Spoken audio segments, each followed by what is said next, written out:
Hello everyone. Today I'm back to continue our topic जो हमने कल छोड़ा था.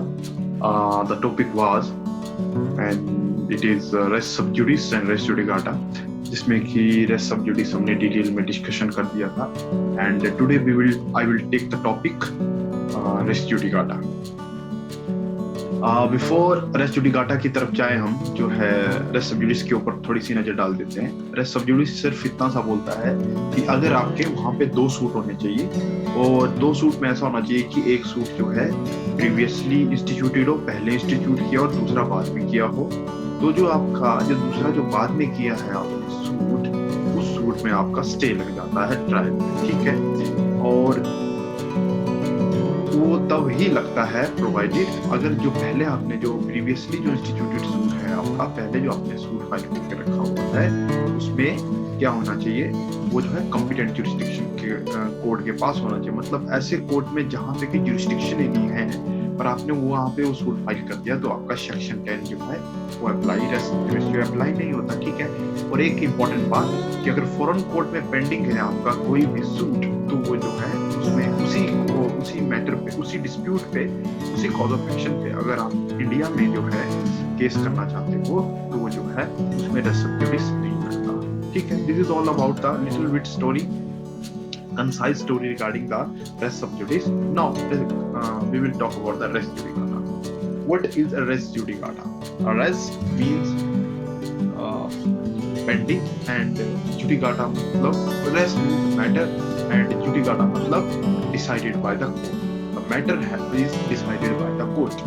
ठीक है. res judicata आप एक ऐसी चीज है, एक ऐसा कंसेप्ट है जो कि आपका कोर्ट का टाइम हो जाता है. Otherwise there is 1,000 lakhs of the lakhs litigation will be always day by day instituted in the court. तो उस चीज को बचाने के लिए जो हजारों जो पिटिशन है, मतलब अगर एक ही मैटर पे अगर 10-10 केस आ गए तो फिर आपको कहाँ से आपका प्रोडक्टिव काम कर पाएगा. इसलिए concept of the res judicata जो है वो इस सीपीसी में इंक्लूड किया गया.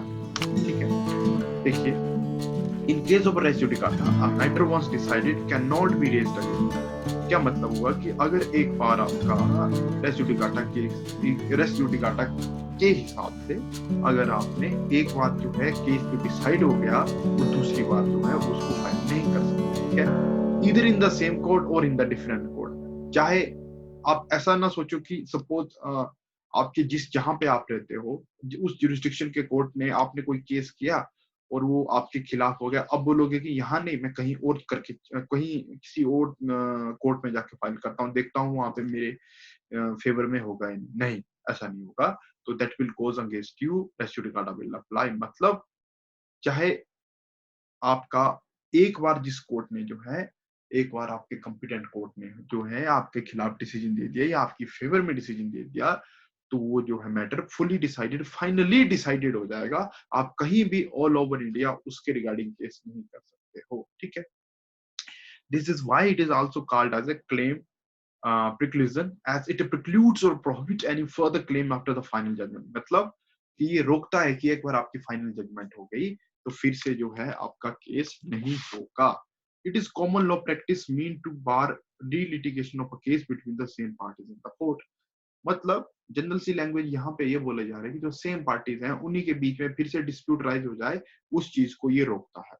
The doctrine of res judicata come from the full maxim res judicata pro verita uh, accipitur. मतलब the concept of res judicata evolved from the English common law system and was derived from the overriding concept of judicial economy, consistency and finality from the common law. It got included in the CPC which was later as a whole was adopted by the Indian legislature. देखिए, अगर आपको ये magazine याद रहती है तो well and good, stress देने की कोई जरूरत नहीं है.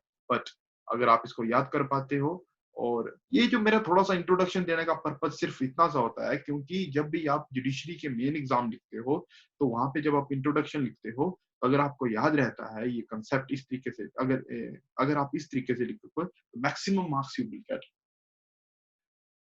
Therefore, this is all about the res judicata. Now, res judicata is based upon the three maxims. And these three maxim are very important. 1000 हर बार ये पेपर में पूछी जाती है, चाहे वो आपका जुडिशरी का एग्जाम हो, चाहे आपका पब्लिक प्रोसिक्यूटर का एग्जाम हो, चाहे आपका वो आईबीपीएस एसओ का एग्जाम हो, वो सो मेनी टाइम ये जो पूछी जा चुकी है। ठीक है, ये जो थ्री जो आपकी मैक्सिम है, इनको तो आपने लाइक पढ़ लेना है, और मैं बहुत अच्छे तरीके से आपको इसको I will try my best to explain you. So देखिए, फर्स्ट आपकी जो है वो बोलती है नेमो डेप्ट लिस वेक्सरे प्रो इडम काउजा, मतलब no man should be vexed twice for the same cause.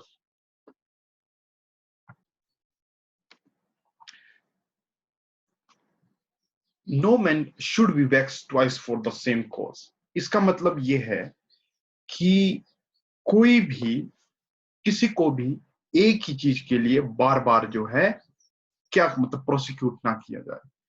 देखिए, ये जो आपकी मैक्सिम है ये बहुत इंपॉर्टेंट है, कॉन्स्टिट्यूशन से रिलेटेड भी है और कोड ऑफ क्रिमिनल प्रोसीजर से भी रिलेटेड है। कैसे? क्योंकि जो आपका सेक्शन 300 सीआरपीसी जो है वो यही बात करता है कि जो है किसी भी आदमी को दो बार जो है एक ही कॉज के लिए सजा नहीं होनी चाहिए या प्रोसिक्यूट नहीं करना चाहिए।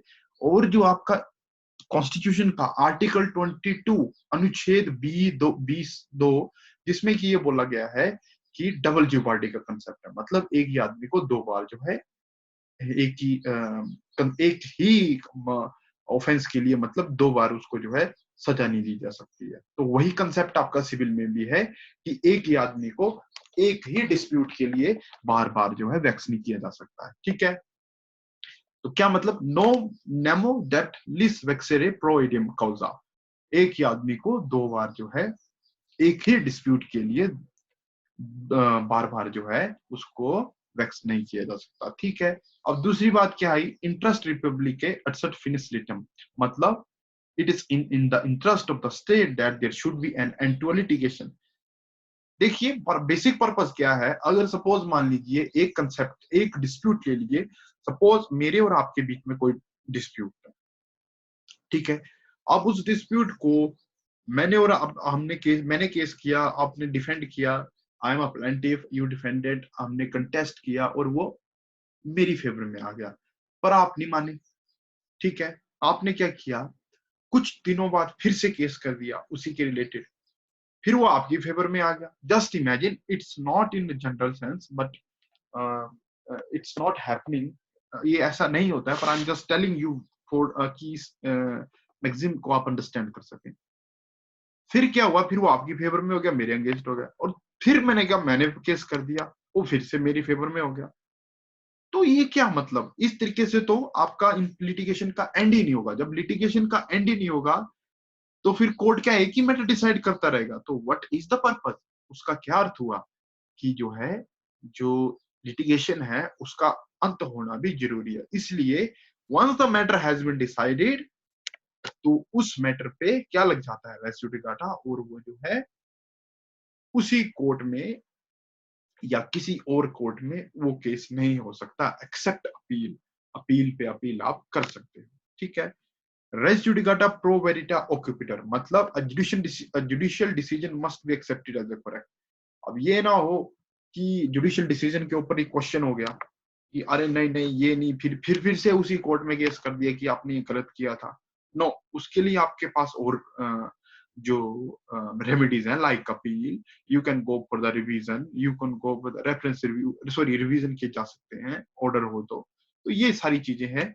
तो these are the three magazine, very very important. और 1000 हर बार ये जो है पेपर में कोई ना कोई पूछी जाती है। और इसमें जैसे पूछने का तरीका क्या है, they will write down the magazine nemo dat lis vexere pro idiom causa, what is the meaning, no man, every man should be vexed twice, no man should be vexed twice for the same cause, या जैसे इस तरीके का option देंगे, then you have to choose no man should be vexed twice for the same cause. So these are the three magazine in the res judicata, जिसके ऊपर जो race judicata की आपकी नींव है और उस पे ही आपका ये रेस जुडिकाटा चलता है। नाउ देखिए, जो मैंने आपसे बातें बोली उसको थोड़ा सा एक जैसे बोलते हैं ना कि एक ऑर्डर में लाना है, तो वो ऑर्डर जो आपका सेक्शन 11 का जो बेरेट लैंग्वेज है उसमें वो पूरे ऑर्डर में है। बेसिकली क्या है सेक्शन 11 में कि आपका जो आपने एक शब्द सुना होगा शायद, अगर आप हो सके तो इसको मेमोराइज कर लीजिए। जैसे बोलते हैं ना प्रांग न्याय, ये जो कंसेप्ट है हमारा, ये हमारा जो इंडियन जो सिस्टम है आपका, जो इंडियन एंशियंट सिस्टम जो है हमारे, उसमें ये लिखा हुआ है प्रांग न्याय, मतलब जो कि पहले से ही प्रीवियस जजमेंट, जो कि पहले से ही उस मैटर पे जजमेंट हो गई है और उसी को ही रेस जुडिकाटा बोलते हैं। ठीक है, अब नो देखिए डायरेक्ट लैंग्वेज में चलिए, no court shall try any suit or in issue, no court shall try any suit or issue. देखिए क्या बात कर रहा है कि किसी भी कोर्ट को try any suit or issue, इसका अर्थ ये है, एक तो हो गया चलो सूट, हर एक सूट में क्या लगते हैं इश्यू। तो सपोज मान लीजिए किसी एक advocates are very brilliant, basically वो एडवोकेट बहुत ही स्मार्ट होते हैं जो कि प्लीडिंग अच्छी कर लेते हैं। वो क्या करते हैं, सपोज कोई पुराना जैसे कोई डिसाइडेड सूट है, उसको इस तरह से मैनिपुलेट करेंगे कि वो सूट वैसा नहीं रहेगा, मतलब वो चेंज हो जाएगा, पर इश्यू कहीं ना कहीं जो है, अगर इफ द कोर्ट इज, अगर यू आर द गुड जज, then you will find out कि ये इश्यू जो है ये पहले डिसाइड हो चुका है ना। मतलब जब कोई सूट होता है ना, सूट कैसे डिसाइड होता है, वहां पे इश्यू लगते हैं, इश्यू एक प्लेंटिफ के लगते हैं, इश्यू डिफेंडेड के लगते हैं। ठीक है, और इश्यू को जो इश्यू होते हैं उसी को ही जो है प्लेंटिफ को प्रूव करना होता है, और डिफेंडेड को डिस्प्रूव, और डिफेंडेड के जो इश्यू होते हैं उसको प्लेंटिफ डिस्प्रूव करता है और डिफेंडेड प्रूव करता है। ठीक है, तो जो इश्यू लगाए हैं, सपोज मान लीजिए वो इश्यू डिसाइड, मतलब सूट वो नहीं किया, पर इशू वहां से जो है एक जो डिसाइडेड सूट है, वो उस आपका जो आपने जो एक और केस किया उस पे वो इशू सेम है। तो मैं उस इशू की ये बात कर रहे हैं, in which a matter directly and substantially in issue. ये जो डायरेक्टली एंड सब्सटेंशियली की बात होती है, ये बार बार बहुत कंफ्यूज करती है।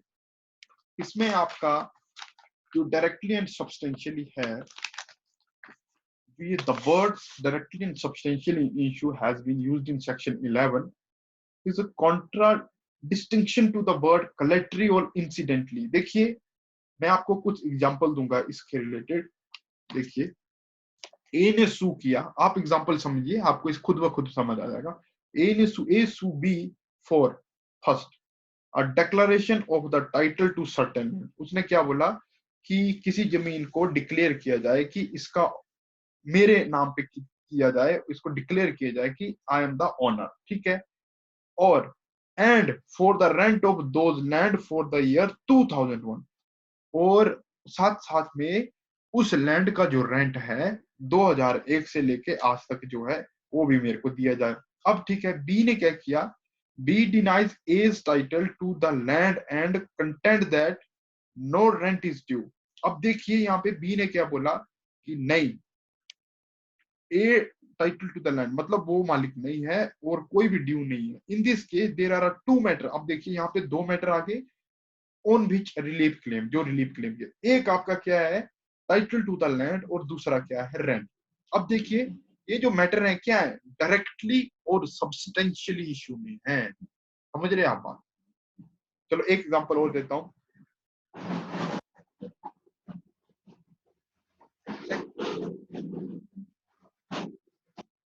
सेकंड एग्जांपल इज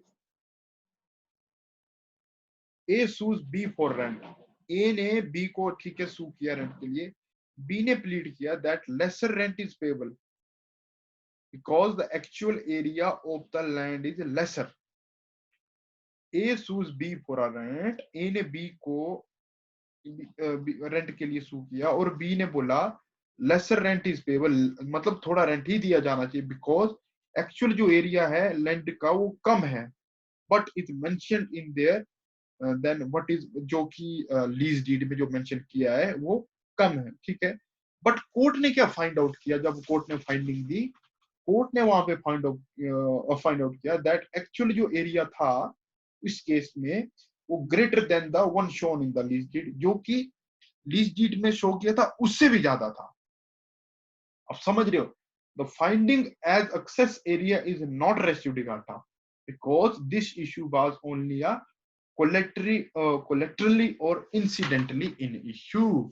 अब देखिए पहले केस में क्या था, सब कुछ क्लियर दिख रहा था क्या मांगा हुआ था, पर यहाँ पे क्या था कि सूट किस चीज के लिए किया गया था, आपका सूट किया गया था कि जो लीज डेट हुई है उसमें जो एरिया जो है जो मेंशन करके रखा हुआ है वो कम आना चाहिए, मतलब वो जो है कम है और कम के हिसाब से ही मैं किराया दूंगा, ठीक है। पर जो जिसकी जो जमीन थी, जिसने जो लीज आउट करके रखी थी, वो बोल रहा था कि वो ज्यादा है जितनी मतलब वो लीज डीड में है, पर कोर्ट ने फाइंड आउट किया कि ये तो एक्चुअल में उससे भी ज्यादा है।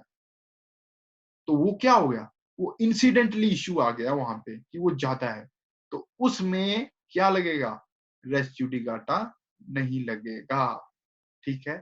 This is the difference. अगर if you not clear yet कि अभी अभी अभी तक आपको ये क्लियर नहीं है तो please comment, I will directly again make a short video और with a very good more example जिससे कि आपको क्लियर हो सके what is the meaning of directly and substantially, ठीक है। Now back to the definition, has been and substantially an issue in a formal suit between the same parties। अब देखिए यहाँ पे क्या बात आ गई, सेम पार्टी। सेम पार्टीज का क्या मतलब है, सेम पार्टीज का मतलब है जैसे मेरा और आपका डिस्प्यूट है, मेरा और आपका डिस्प्यूट है और आपने मैंने वही आपने जैसे सपोज कोई just take example, there is a dispute between me and you regarding rent। I am a landowner, sorry, I am owner of the building and you are the tenant, ठीक है। मतलब आप किराएदार हैं और मैं मालिक हूं आपका, ठीक है। आपने क्या, मैंने और आपके बीच, मेरे और आपके बीच में क्या हो गया, एक डिस्प्यूट हो गया। और डिस्प्यूट किसके रिगार्डिंग हो गया, डिस्प्यूट हो गया कि जो किराया है आप जो हो वो प्रॉपरली नहीं दे रहे हो, मंथली जिस डेट को डिसाइड हो गया पर जिस डेट को देना चाहिए, फिर आपने हमने जो मैंने जो है केस कर दिया कंट्रोलर के पास और आपने जो कंटेंट किया और कंट्रोलर ने ऑर्डर किया मेरे फेवर में कि मेरे को जो है किराया दिया जाए, ठीक है। पर आपने क्या किया, फिर से कुछ दिनों के बाद उसी मंथ के किराए को लेकर फिर से केस कर दिया। तो इसका क्या मीनिंग हुआ, इसका मीनिंग ये हुआ कि देखिए मैटर भी सेम है और मैं और आप जो हो क्या हो, पार्टीज, हम दोनों भी सेम है, तो पार्टीज रिमेन सेम। अब सपोज मान लीजिए कि जो टेनेंट है, टेनेंट की जैसे सपोज मान लीजिए आपकी मान लीजिए डेथ हो जाती है, ठीक है। आपकी डेथ हो जाती है और आपके बच्चे जो हैं फिर केस लड़ते हैं और बोलते हैं कि ये जो किराया है ये हमारे पिताजी ने आपके मतलब आपने मुझे दे दिया था, और अब वो मेरे साथ लड़ रहे हैं, पर पार्टीज क्या हैं, सेम। समझ रहे हो बात, क्योंकि जो रिप्रेजेंटेटिव कैरेक्टर या लीगल रिप्रेजेंटेटिव जो आपके आगे आते हैं वो भी जो है सेम टाइटल ही माने जाते हैं, इसलिए उनको भी जो है सेम पार्टीज हैं। मतलब मैं और आप और आपके जो बच्चे उसी सब्जेक्ट मैटर को लेकर फिर से आएंगे, तो पार्टीज जो है वो सेम रहनी चाहिए, ठीक है। Now the next is your matter of the suit is identical. देखिए हमारे बीच में क्या था डिस्प्यूट, हमारे बीच में था रेंट जो पेबल नहीं था, ठीक है। उसी के रिलेटेड आपने फिर से केस कर दिया, तो इसका मतलब क्या हुआ, the matter is directly and substantially जो था वो आइडेंटिकल था और वही इशू में था, ठीक है। अब नेक्स्ट क्या आता है आपका, matter has been finally decided between the party. अब देखिए जो मैटर जो था मेरे और आपके बीच में वो डिसाइड कर दिया गया था ऑनरेबल कोर्ट के द्वारा, ठीक है, कि yes you have to pay the rent to me. Now और लास्ट जो आपकी इंपॉर्टेंट कंडीशन आती है, the matter has been finally decided that the suit has been decided by the court of a competent jurisdiction. This is also very important. अब मान लीजिए अगर कोई कोर्ट ऐसा है जो कि कॉम्पिटेंट ही नहीं है, सपोज मान लीजिए केस फाइल होना चाहिए था आपका सिविल कोर्ट में, पर आपने केस कर दिया कहां पे, केस कर दिया आपने कहां पे, तहसीलदार के ऑफिस में। ठीक है, मान लीजिए, जस्ट इमेजिन, क्या वो कॉम्पिटेंट था? उसने जजमेंट भी पास कर दी, क्या वो कॉम्पिटेंट था? नो। तो उस केस में रेस जुडिकाटा नहीं लगता है। ठीक है, and the party must litigant under the same title in the former suit. ठीक है, वो सेम पार्टीज की बात होगी, and has been heard and finally decided by such court. और वो जो है मैटर जो है फाइनली डिसाइड हो जाना चाहिए। ऐसा नहीं कि आ, हमारे बीच में मतलब कोई डिस्प्यूट, मतलब कोई रह गया है, वो नहीं रहना चाहिए, मतलब फाइनली डिसाइड हो जाना चाहिए। These are the some example. So one of the good example relating to the same as I give you. A files an eviction petition, defendant B the tenant on the ground of a misuse of the tenanted premises. मैंने जो है आपके खिलाफ case कर दिया, किस बात के रिलेटेड, कि आपने जो है मेरे प्रीमाइसिस का गलत इस्तेमाल कर रहे हो। और बट कंट्रोलर ने क्या किया, मतलब कोर्ट ने क्या किया, उसको डिसमिस कर दिया कि ऐसा वैसा कुछ नहीं है। ठीक है, अब क्या किया मैंने, फिर से एक और केस कर दिया आपको, किसके रिगार्डिंग, कि मेरे को बोनाफाइड जरूरत है। मैंने जो पिछले केस सूट में क्या केस किया था, पिछले सूट में मैंने केस किया था कि आपने जो है मैंने जो आपको मकान किराए पे दिया है, आपने उस मकान का मिसयूज किया है, इसलिए आपको बाहर निकाला जाए। ठीक है, कोर्ट ने बोला ऐसा कुछ नहीं है, कोर्ट ने डिसमिस कर दिया। फिर मैंने किया कि अच्छा, अब मैं ऐसा करता हूँ, मैं बोनाफाइड रिक्वायरमेंट की प्लीडिंग लेता हूँ कि अब जो है ये मकान मेरे को चाहिए, जैसे मेरे बेटे को चाहिए, वो कहीं और जॉब करता था पर अब वो यहाँ आ गया, इसलिए जो है आपको बाहर निकाला जाए। क्या अब ये देखिए, इसमें रेस जुडिकाटा लगेगा, हम दोनों पार्टियां सेम है, सब्जेक्ट मैटर भी सेम है हमारा, बट इशू क्या लगा है, इशू है यहाँ पे देखिए, जो पिछला जो सूट था उसमें इशू था कि आप जो है मिसयूज कर रहे हो मेरे प्रीमाइसिस का जो रेंटेड लैंड है।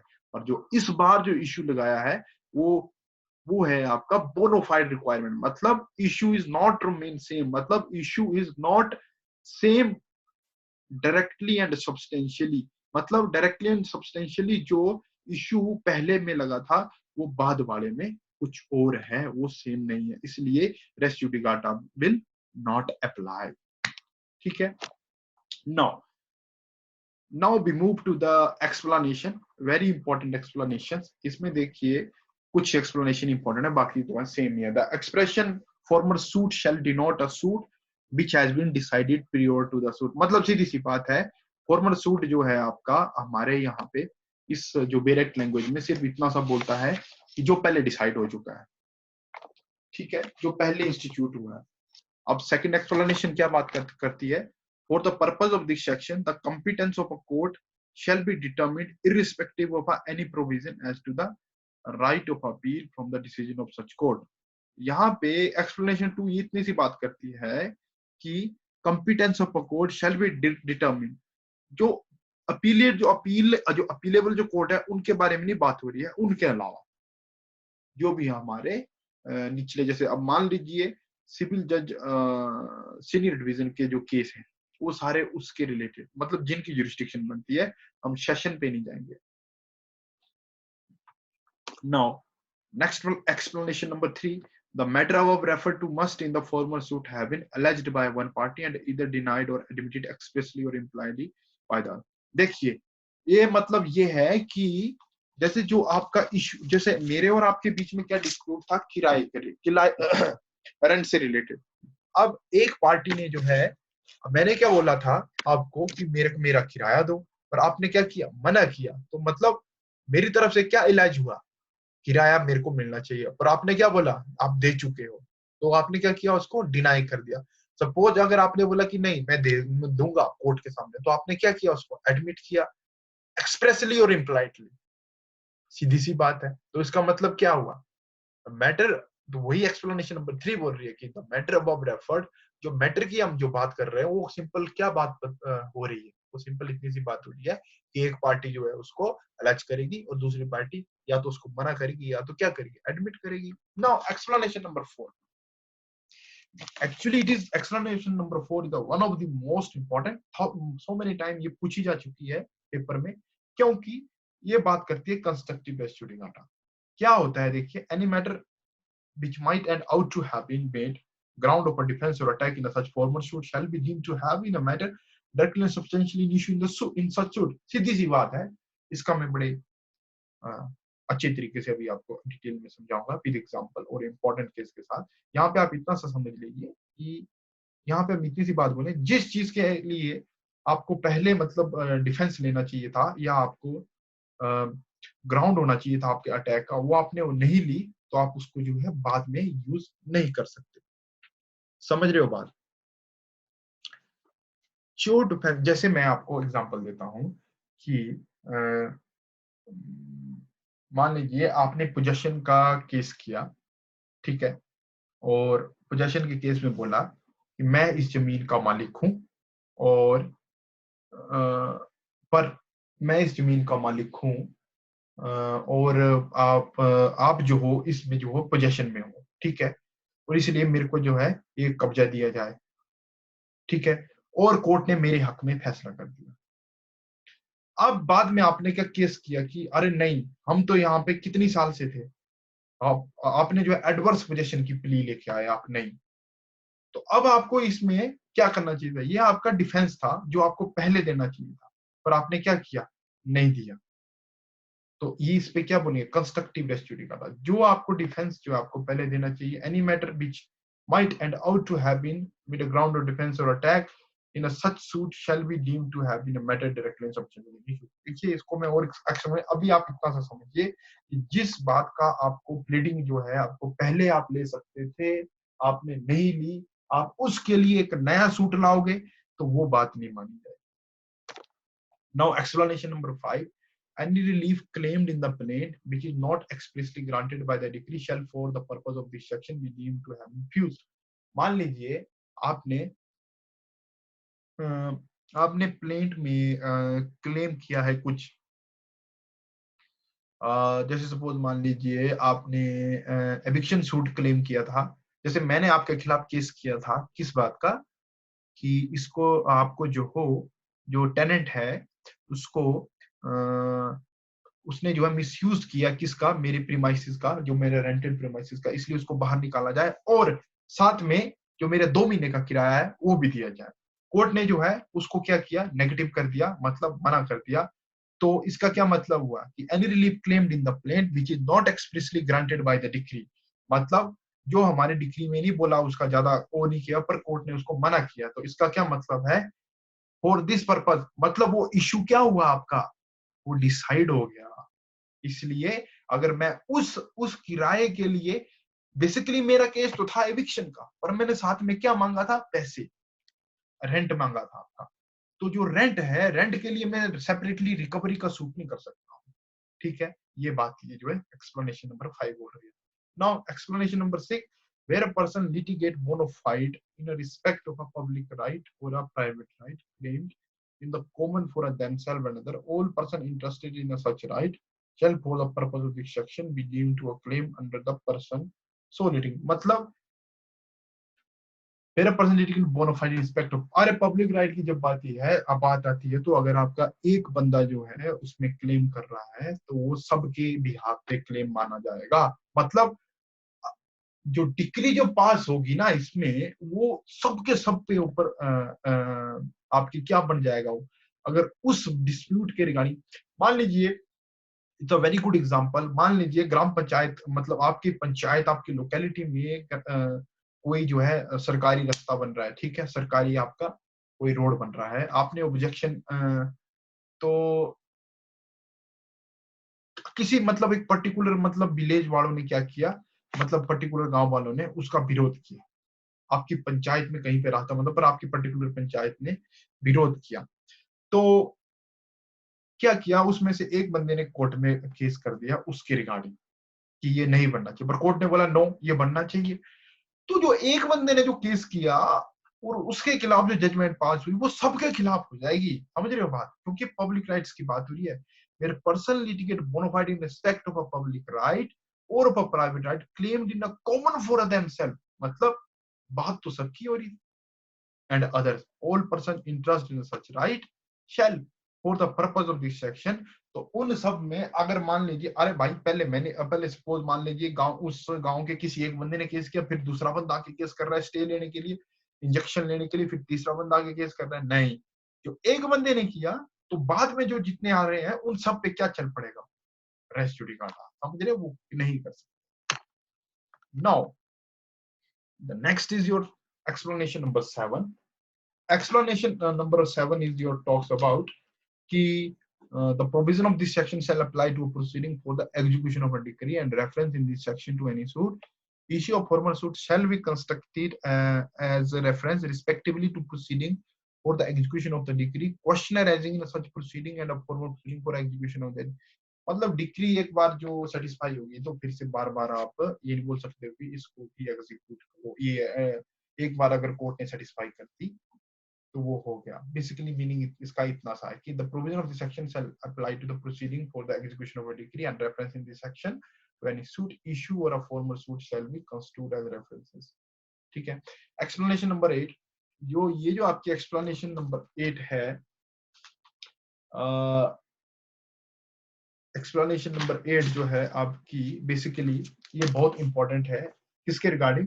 क्योंकि ये बाद में ऐड हुई है, जो 1976 जो आपकी अमेंडमेंट हुई थी हमारी सीपीसी की, उसमें ये है जो ऐड हुई है। इसका क्या है कि completely change the concept of competency of the court to try the subsequent suit by providing expressly that the decision of the court of a limited jurisdiction के बारे में बात करता है। ठीक है। Any issue which is within the competence of that court shall operate the res judicata in the subsequent suit. देखिए मतलब such court of a limited jurisdiction may not have been competent to try such subsequent suit. The revenue court decision on a question of a type will bar a suit in the ordinary civil court. देखिए इतनी सी बात बोल रहा है, जो ये limited jurisdiction के जो कोर्ट होते हैं, जैसे मान लीजिए आपकी कोई एंट्री है, जैसे सपोज मान लीजिए आपकी पोजेशन की जो एंट्री है आपकी जमीन की, वो किसी और के नाम पे है, आपने रेवेन्यू कोर्ट में जाके केस किया before the assistant collector first grade कि सर ये एंट्री जो डिलीट होनी चाहिए। ठीक है। एंट्री डिलीट होने के बाद मैंने क्या किया, आई एम द डिफेंडेंट, मैंने क्या किया, सिविल कोर्ट में केस कर दिया। मैंने सिविल कोर्ट में जब केस किया, तो सिविल कोर्ट में जब मैंने केस किया तो मैंने बोला कि ये जो एंट्री है ये ठीक है, तो कोर्ट बोलता है एक्सप्लेनेशन नंबर 8 के हिसाब से ये बात नहीं है, मेरे पे रेस जुडिकाटा लग जाएगा, क्योंकि ये बोल रहा है कि लिमिटेड जुरिस्डिक्शन जो है, अगर उस कोर्ट ने ये डिसाइड कर दिया है तो आपका competent to decide such issue। देखिए क्या बात बोल रहा है, an issue heard and finally decided by the court of a limited jurisdiction competent to decide such issue, मतलब वो competent था उस issue को decide करने के लिए, shall operate as a res judicata in the subsequent suit। तो जो है वो सूट जो है क्या लग जाएगा, उस पे रेस जुडिकाटा लग जाएगा। समझ रहे हो बात? Notwithstanding that such court or limited jurisdiction are not competent, ये नहीं बोला जाएगा कि ये लिमिटेड जुरिस्डिक्शन के कोर्ट हैं and they are not competent to decide। तो these are the 8 explanation। कहीं पे भी आपको कोई कंफ्यूजन हो, एक्सप्लेनेशन नंबर 4 जो है वो अभी हम डिसाइड करेंगे, सॉरी डिस्कस करेंगे। तो these are the 8 explanation। आपको कहीं भी कुछ भी कंफ्यूजन लग रही हो तो प्लीज मैसेज करिए और इस वीडियो को पूरा देखिए। कहीं भी आपको लग रहा है कि नहीं ये कंसेप्ट और इलेबोरेट होना चाहिए था ताकि आपको समझ आए, तो I request please comment on my inbox, because my team जो वट एवर द मटेरियल मैं आपको दिखाता हूँ, ये बहुत हमारी टीम है, वो लकी लॉ की, वो आपको प्रोवाइड करवाती है, और उसके बेस में ही I am like a speaker, I am trying to explain in a good way, so I am here before you now.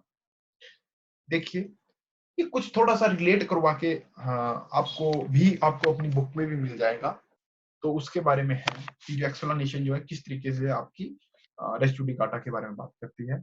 It is not a very every matter decided in the former suit will operate as a res judicata in a subsequent suit. ये नहीं है कि हर जो है suit जो पहले decide हो जाएगा उसमें रेस जुडिकाटा लगेगा, सही बात है। उस चीज के लिए देखिए कुछ कंडीशंस हैं। फर्स्ट कंडीशन क्या बता के रखी है, जो ये वही है जो हमने पहले डिसाइड जो पहले हमने पढ़ा, बस जस्ट थोड़ा सा शॉर्ट फॉर्म में आपको मेमोराइज करने के लिए। क्या है आपका, matter directly and substantially in issue in the subsequent suit or issue must be the same matter which was directly and substantially in issue इधर एक्चुअली। देखिए जो एक्सप्लेनेशन नंबर 3 है और जो एक्सप्लेनेशन नंबर 4 है वो कंस्ट्रक्टिवली की बात करती है, और जो फॉर्मल सूट जो है आप एक्सप्लेनेशन 1 बात करता है, और एक्सप्लेनेशन नंबर जो 7 है is to be the read with this condition. मतलब एक्सप्लेनेशन नंबर 7 की क्या बात करती है, जो आपकी एक्सप्लेनेशन नंबर 7 है, क्योंकि इसमें देखिए क्या बात बोल रहा है, provision of this section apply to the execution के बारे में बात करता है, क्योंकि एग्जीक्यूशन में भी सेम कंडीशन अप्लाई होंगी। ठीक है, तो मतलब जो आपका मैटर जो है directly and substantially in issue के बारे में जो है कौन कौन सी आपकी एक्सप्लेनेशन आती है, 3rd, 4, 1 एंड 4, 1 और 7। Now formal suit must have been suit between the same party, तो सेम पार्टीज किसके बारे में बात करता है, पार्टीज के बारे में बात करती है आपकी एक्सप्लेनेशन नंबर 6, क्योंकि जब आप एक्सप्लेनेशन नंबर 6 को देखोगे, where a person litigating bonafide in respect of a public right or of a right, मतलब पर्सन लिटिगेटिंग, ये कौन हुए आपके, दीज आर द पार्टीज। ठीक है, now such party must have been litigating under the same title in the former suit, तो वही बात हो रही है कि वो जो है उनका टाइटल जो है वो सेम होना चाहिए। ठीक है, the court which decided the former suit must be court competent to try the subsequent suit or the suit in which such issues subsequently raised, मतलब जो कोर्ट जहां पे आपने केस फाइल कर रखे हुआ वहां पे कॉम्पिटेंस होना चाहिए, उनकी जुरिस्डिक्शन होनी चाहिए। अगर वो जुरिस्डिक्शन ही नहीं है तो फिर वो क्या होगा, आपका रेस जुडिकाटा नहीं लगता है। Matter directly and substantially in issue in the subsequent suit must have been heard, और जो है हर्ड एंड फाइनली डिसाइडेड होना चाहिए। ऐसा नहीं कि मैटर जो है कोर्ट ने जो है पेंडिंग रखा हुआ है तो जो है आपका रेस जुडिकाटा नहीं लगता है। देखिए क्योंकि बाद में अगर आपका मैटर डिसाइड ही नहीं हुआ है तो फिर आपका कैसे होगा, क्योंकि जैसे सपोज मान लीजिए relief claimed but not granted, explanation number जो 5 जो यही बात करती है कि तो क्योंकि जैसे explanation provide that a relief is claimed a suit but is not expressly granted in the decree, it will deem to have been refused, मतलब कोर्ट ने अगर आपको रिलीफ नहीं दिया है तो ये माना जाएगा कि वो जो रिफ्यूज कर दिया गया है। तो क्या मतलब हुआ इसका, कोर्ट ने वो फाइनली डिसाइड कर दिया है, must have been heard and finally decided. Now constructive res judicata, what is a constructive res judicata, देखिए rule of constructive res judicata is engrafted under explanation number 4 of the section 11 of the code। देखिए मैंने आपको पहले बताया जो explanation number 4 है वो आपकी कंस्ट्रक्टिव रेस जुडिकाटा के बारे में बात करती है। It artificial form of a res judicata and provide that if a plea could have been taken by a party in a proceeding between him and his opponent, he should not be permitted to take that plea against the same party in a subsequent proceeding with reference to the same subject matter।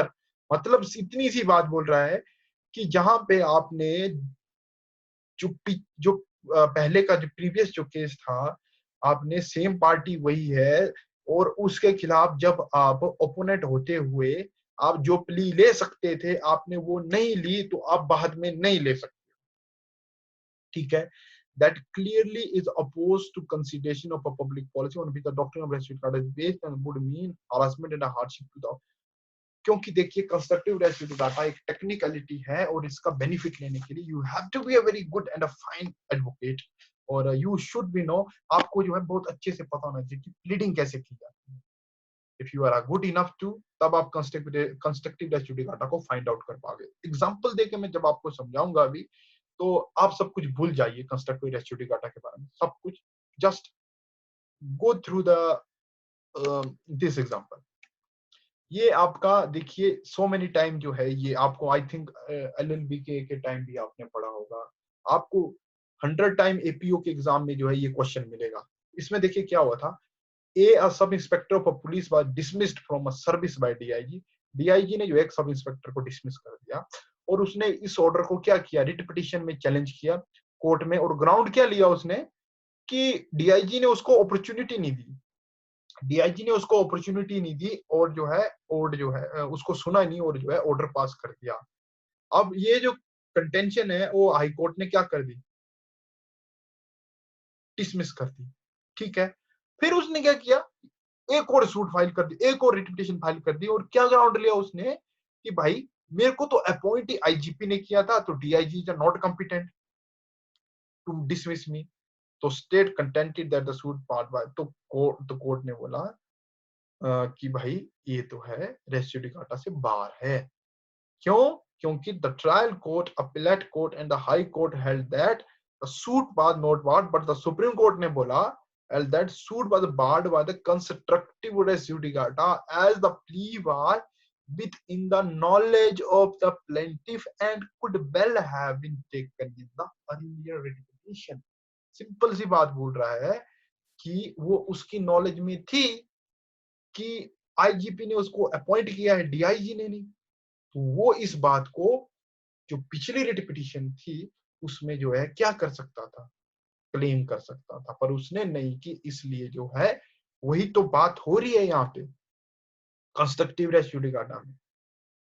इसमें क्या बोल रहा है, इसमें इतनी सी बात बोल रहा है ना कि जो proceeding between him and his opponent he should not be permitted, मतलब provide if plea could have been taken by a party in a proceeding, could have been मतलब जिसे वो पहले ले सकता था, पर उसने क्या किया, नहीं ली। तो वही बात यहाँ पे आ रही थी, मतलब जब उसको पता था कि उसने जब फर्स्ट रिट पिटीशन फाइल की थी उसमें जो उसने बोल के रखा था कि आ, मेरे को जो है इसने डीआईजी ने जो है रीजनेबल अपॉर्चुनिटी नहीं दी, नहीं सुना। और वो वहां पे बोल सकता था कि आईजीपी ने मेरे को अपॉइंट किया था और ये तो कॉम्पिटेंट ही नहीं था डीआईजी, बट उसने नहीं किया। तो कोर्ट ने, ऑनरेबल सुप्रीम कोर्ट ने बोला कि my dear no, you can not now claim this, you can not take the benefit of this plea, क्योंकि you are barred by constructive res judicata. ठीक है, अगर आपको नहीं समझ आया तो I think as much I clear आपको आ चुका होगा, पर फिर भी नहीं आया तो please comment on my inbox, I definitely make you clear. Now writ petition and res judicata, क्या रेस जुडिकाटा जो रिट पिटीशन में लगता है कि नहीं लगता है? देखिए सिंपल सी बात है, in MSM Sharma versus doctor Shri Krishna AIR 1960 में for the first time Supreme court ने बोला general principle of res judicata applies even to the writ petition filed article 32, मतलब लगता है। ठीक है, similarly writ petition filed by party article under 226 is considered on a merit as a considered matter and dismissed, the decision thus pronounced would continue to be binding unless it is otherwise modified। but देखिए ये तो बात हुई मतलब लगता है, पर मेरे को let me tell you one thing, जो हैबेस कॉर्पस होती है ना उसमें उस रिट पिटीशन में आपका रेस जुडिकाटा नहीं लगता है, क्योंकि क्या पता उसको इलीगल डिटेन किया फिर से इलीगल डिटेन कर दिया, अगर रेस जुडिकाटा लग गया तो फिर वो कहां से उसको प्रॉपरली जो है उसका आर्टिकल 21 जो है right to life and personal liberty जो है वो आपका सर्वाइव करेगा।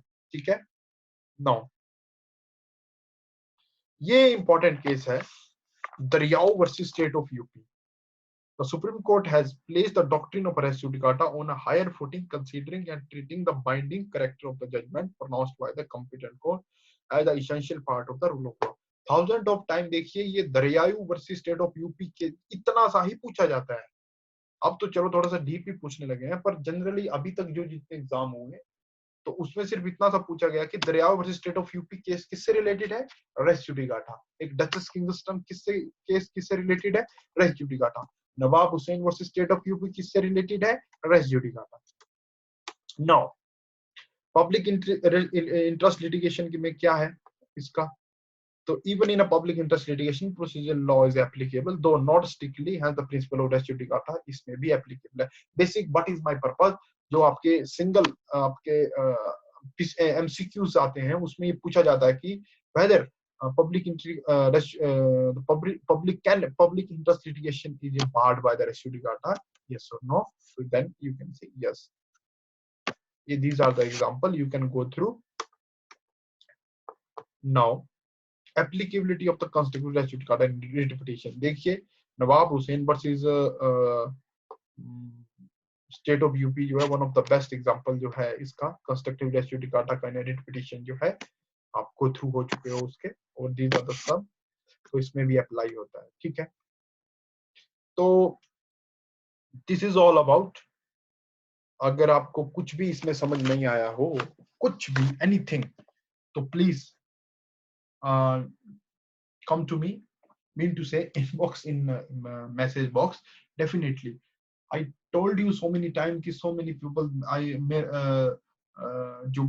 जो प्रिपेयरिंग एस्पिरेंट हैं वो देख रहे हैं वीडियोस, तो माय रिक्वेस्ट है उनसे, इट्स माय हम्बल रिक्वेस्ट कि शेयर करें और वीडियो को ज्यादा से ज्यादा आप एनालाइज करके आप कमेंट करें कि किन टॉपिक्स पे आपको जो है अभी जो वीडियो चाहिए फॉर द अपकमिंग एग्जाम, क्योंकि बिहार जुडिशियल सर्विसेज आ रहा है और UP APO, Andhra judicial services, मतलब तेलंगाना जुडिशियल सर्विसेज, और वेरी रिसेंट जो है मेरे ख्याल से अब ये अदर स्टेट्स लाइक हरियाणा की जो है अपकमिंग आने वाली है।